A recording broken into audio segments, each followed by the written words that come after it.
On other days, without much recollection, he managed to record us numerous times and stored many videos that used to be used on VCRs. His goal was to capture every waking moment of our lives, as he made lots of videos of I and my siblings' childhood. I changed the names of my siblings to protect their identity. I'll call my brother Joshua, my sister Princess, and my youngest brother Commander. Upon arriving to Nigeria, the videos were damaged from the rain during Nigeria's rainy season and therefore had to be discarded. In America, days we would play outside and for safety reasons, leaving my youngest male sibling inside the rollable baby chair because he was too young. I used to feel sorry for him because he had to be left behind and watch us as we played outside. I would tell him, "I'm so sorry, you can't come outside with us. Commander, you are very young and we need to make sure you are safe." I love my brother so much, and for many years he even appeared in my dreams. Childhood triggers memories of summers, snows, being surrounded by precious siblings. Bitter times came when Mom was upset. At a young age, I grew up to tell my dad, "I love you," and hug him, but somehow refrained from showing a similar affection towards my mom. Although I didn't see them on the same level or love them equally, I knew as a child my dad was a protagonist in my life.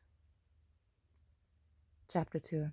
Life in Nigeria. It was summer of 1985. It was time to head to Nigeria. I didn't understand why Mom was bidding us farewell and why we had to leave her behind. As she said her goodbyes to us, I could still sense the sensation of her mouth by my ear. I, Dad, and my 3 other siblings headed for the plane. As we were seated, I sat my doll beside me. I received it as a gift from Dad from a shopping center he had taken me to. I remember the trip we made to the shopping mall and arrived back to the car with my doll, Kusa,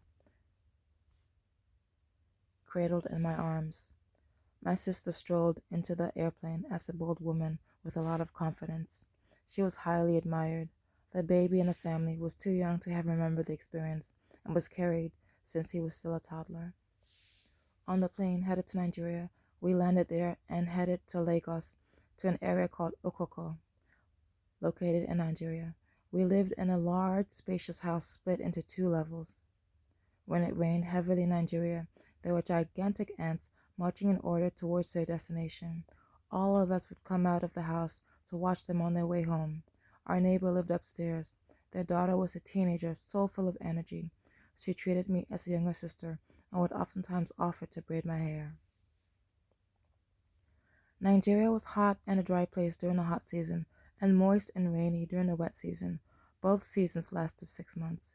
Nigerian education was very interactive. At times, when the teacher was done giving a lesson, she would have the student tell the same lesson. Yes, for a 5 to 8-year-old, this was boring. But due to this type of learning and reinforcement, I've been able to retain a lot of school information by God's grace. We made Nigeria our home for 3 years. Many relatives came to visit our family. It would be a long time till I saw my mom, 1988. As a child, I was a very caring individual. While in Lagos, Nigeria, at our home during 1985, at the age of 5, I fought with my cousin, who was just 364 days older than me. To make amends, I quickly shared with her my food, and our disagreement dissipated. Countless times, this lesson was brought to memory and has served me well as an adult, as God has called me to be meek, forgive, and make amends quickly. It's like the saying goes, "Don't let the sun go down while you are still angry." Ephesians chapter 4, verse 26. But make peace with your enemy before it's too late. Proverbs chapter 16, verse 7. The second part of the verse. I look back and realize the kingdom of God is like meek children. They are humble. As children, we fought over something so simple, but afterwards, I quickly forgave her and shared my food with her, not realizing until 20 years later in my 20s, the episode was going to be the forerunner for my Christian life.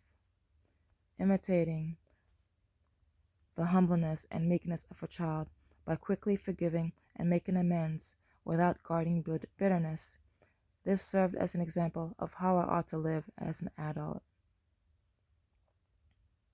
During the tender age of 5 through age 7, my dad took the initiative to read the Bible to us and to take us to church. A spiritual encounter took place at school when I had stolen a pencil sharpener. When my teacher caught me in the act, which I denied, my aunt was informed and didn't say too much about the subject. I recalled a voice which sounded over and over again within me saying, "Why did you do it? Why did you do it?" It was a non-cessant voice that came in the form of chastising and rebuke. The voice made me ashamed of my actions, and from that point on, I took it upon myself not to steal from school or anyone else ever again.